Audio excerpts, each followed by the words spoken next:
Alright, good evening everyone. Wanted to make this video because I'm progressing through the tuning process with my 2016 Focus ST. So far what I've done with it is I've upgraded the air filter. I got a Mountune Performance component package, which is right here.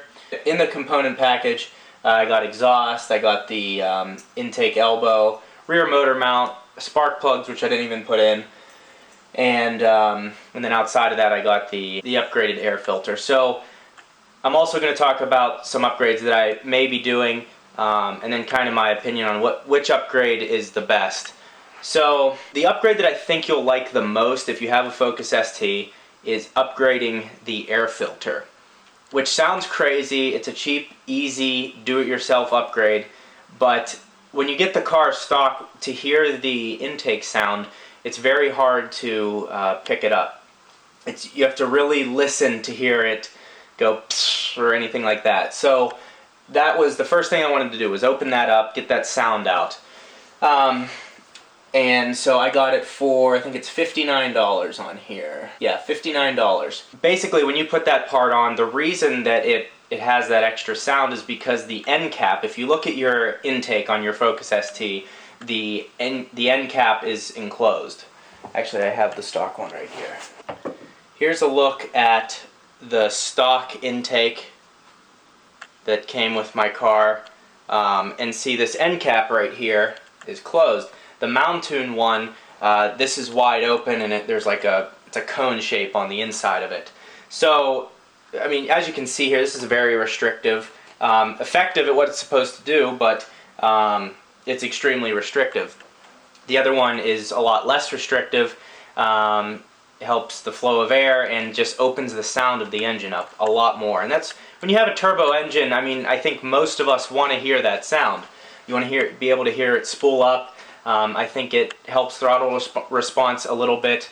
And it's a cheap upgrade. It's something that you can say, oh, if I don't like it, just take this and throw it back in and you're done. You barely lost any money. Now, what do I think so far of what I've done is the most important upgrade?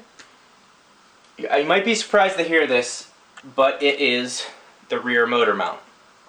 This is the stock motor mount that's in a 15 and 16 Focus ST. The difference is, I mean, from what they've done from a 13 and 14 is this has been severely upgraded. This is the same mount they use in the Focus, the electric Focus. And so it is upgraded and it is improved over a 13 and 14 model. I test drove a 2014 Focus ST, and when I got on the interstate merge and I gave it a little, and I mean that thing was all over the place with torque steer. I just, coming from a 2011 Civic, I wasn't used to that, and especially because the Civic has a limited slip differential, the Focus does not.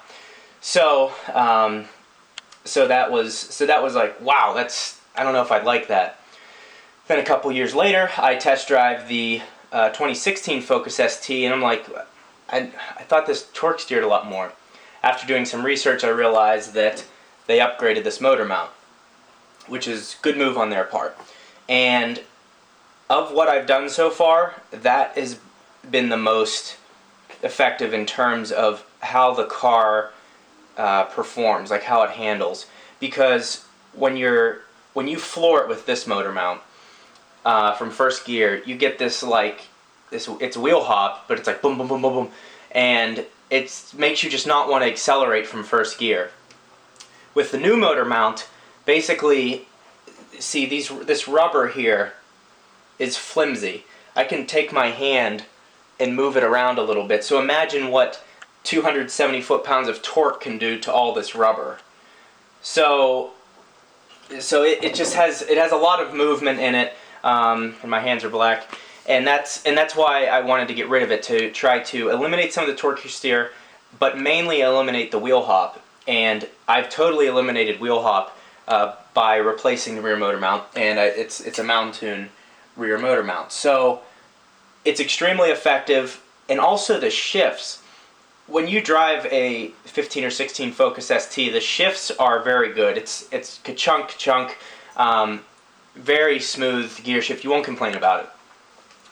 after putting the motor mount in, when you shift, when you're going full throttle, it's just like, it's a thud, and you're just in gear, and it's a little more, it's more aggressive, and I think that's because there's polyurethane in there. It's a much better, it's more aggressive. I can't say that it's a much better built rear motor mount. It's just more aggressive. So that has just really changed how the car drives, and it's, again, not a very expensive upgrade. Obviously the exhaust is a big upgrade. The sound of the car stock it's good, because you have a nice induction sound. I just think it's a good, I mean, even though the sound is kind of piped in, I think it's a great sound. I have no issues with it. I don't think I'm gonna do the resonator delete or anything like that. I have no problem with it. But putting the Ford Performance exhaust in it, which is right here, Ford Racing Sport exhaust. And side note, a lot of people ask, like, how did you get the exhaust for so cheap? Because I got the exhaust for $799 in this performance package. So this performance package here, it's part number 2363-PC-B1. So if you type that in on Mountune, that's the part number. And I just had them swap the Mountune exhaust for my Ford Performance exhaust for $799. I was able to get the high flow exhaust system, roll restrictor, high flow intake hose, and the Denso Iridium pre-gapped spark plug set. All of that for $799. It's a great deal. I got that the motor mount and the exhaust installed for $345. And it would have been $325, but he had to re-weld the exhaust. Just watch that video. So again, that's how you get that package. But the exhaust it's a great exhaust. It doesn't have a drone on the highway. It gives it a throatier startup just when you're kind of putzing around in parking lots or going through shopping centers. It has that little growl in it, and it just, some people turn to look at it. When it's stock, no one notices. So, and it's not an obnoxious thing, it's a sporty tone, and I think it's great. And because it is Ford Performance, Ford will install it and they will warranty it, along with even the Mountune rear motor mount. So that's another nice thing. I have a 3-year warranty on both of them through Ford. I can't say that every dealership will do that. The one that I'm near, which is Earnhardt Ford in Arizona, they have a tune shop, custom shop, and they were willing to do that for me, along with letting me film the whole process. So check those videos out if you're interested. So that's what I think is the most important upgrade that I've done so far. Now, upgrades that I may be doing, let's just go to my wish list. I also think the MP 275 package from Mountune, or MP 300, great packages. I'm just a Mountune fanboy, and I'm not even sure why. But so how about this Mountune front strut tower brace? I don't know, something about this just seems exciting to me. Just tying the front down a little bit more, making it handle better. The problem for me is I'm always on straight roads out here. I don't even get to take it on back roads that much, so it might be kind of a waste. I've been getting a lot of comments saying that I should tune my car, do something like the MP275 package. But I don't know. The one issue I have is you can't ever erase those fully from the computer. They're always detectable. So if they, when I go to sell the vehicle and I have that on there, it's detectable. You can always find it in the computer software. So I just don't think I want to do that. Really what I'd like to do is get a second car, I really like the Evo 8 and the Evo 9 MRs. That's where you have a 6-speed transmission compared to a 5-speed. Just a big fan of those for some reason. I like the E46 M3. I have a video of a black one that we drove from Pennsylvania to Arizona years ago with a Dynon exhaust. Love that car. The BRZ, another great car. the old NSX, which right now unfortunately is raising in price. So I think I'd rather get another car that I can really tune and have fun with and go all out, make a 500 horsepower Evo or something like that. I just think that would be really fun, as opposed to tuning the hell out of a brand new Focus ST, which I think out of the box is a great package. That's why I bought it, because I wasn't going to have to do much to it to make it great. I mean, I've made it my own with the few upgrades that I've done. I would even like to do some visual upgrades. I had a group conversation with some other YouTubers, and I was talking about doing a Martini Racing Focus ST. I think that would be cool. I mean, who else has that? Or even like a Shell livery, like Shell gasoline fuel. I always go to their gas stations and think maybe having a Nitro Plus, I don't know, something like crazy. I have another friend. I did a video of his Thomas, his Red Bull FRS. That's another video I have on the channel, and he just did exactly what I'm talking about. Full Red Bull livery, the entire outside of the car.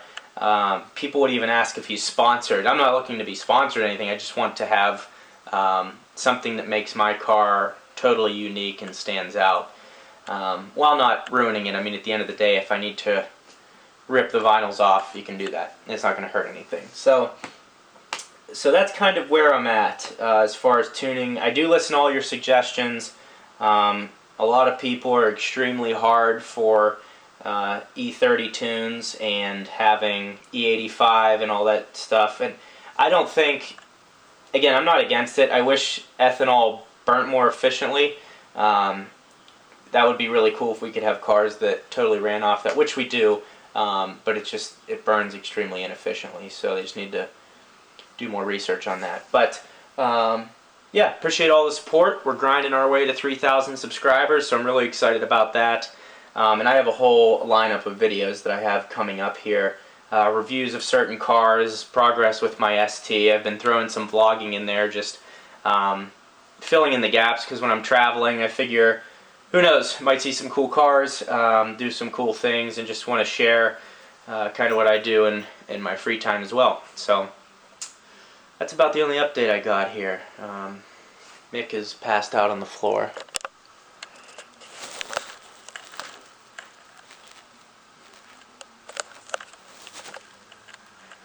Skinny golf above my drive long. That was an RGBG5 production. If you don't fuck with RGBG5, well then, you're just a bitch-ass trick.